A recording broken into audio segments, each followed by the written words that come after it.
I am speaking to you over the radio after a long time. There are many things that I should like to talk about, as much has happened during this interval. But today I shall speak to you chiefly about our food situation. I should have preferred to do so after 1 or 2 weeks, when perhaps I could have given you more facts. Our food minister is touring the states in order to discuss with the state ministers so that he can take personal stock of the situation and decide about the steps to be taken. He has not yet finished his survey of the situation, so I cannot for the present talk to you in detail. However, since I had fixed tonight for my broadcast, I kept to it. Though I will not be in a position to give you much new information today, I should like to talk to you about our common problems. It is very necessary that there should be a close understanding between the people of this great country and the government they have elected.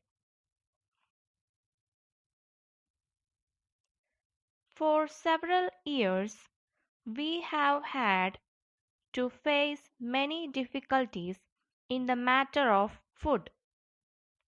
The last great war, the partition of India, natural disasters in the shape of floods and drought, and the growing population created a heavy deficit of food in the country. Food is, after all, a primary necessity. If we fail in feeding our people well, we can make little progress in other directions. We had to import large quantities of wheat and rice at great expenses. Even in recent months, we have had very difficult conditions in some parts of the country. Some districts have been particularly unfortunate. They had severe drought for some years continuously. We sent our army for relief work, and from all accounts they did a very good job of it indeed. Steps are being taken to reduce the prices of wheat and rice all over the country.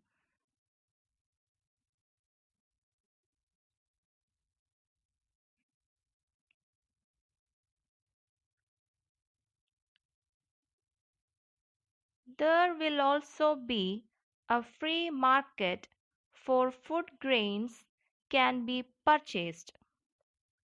Conditions were particularly favorable for such a step in Madras.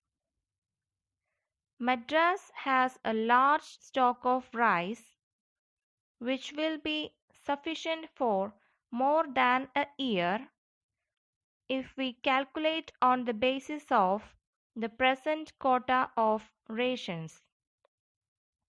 In addition to this, there is a large quantity of wheat and maida.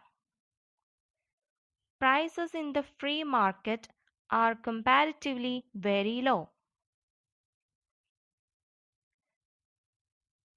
Letter from Indian Overseas Bank, 31, Less Church Road, Madras, to Messrs. Geeta Agencies Limited, 20, Royapeta High Road, Madras.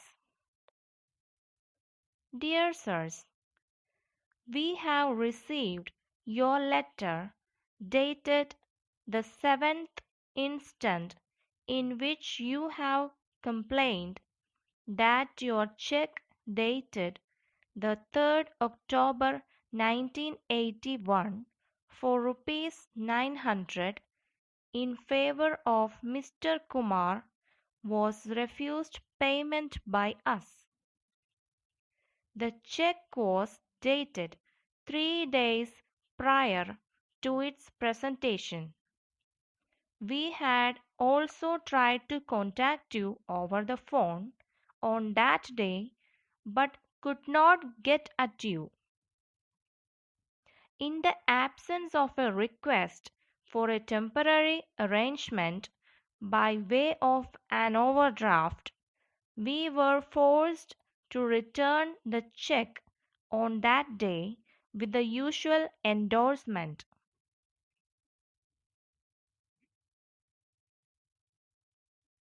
We feel very sorry indeed for what has happened. We hope that you will give your full consideration to our explanation and request you to continue to have your account with us as usual, assuring you of our best services. Yours faithfully.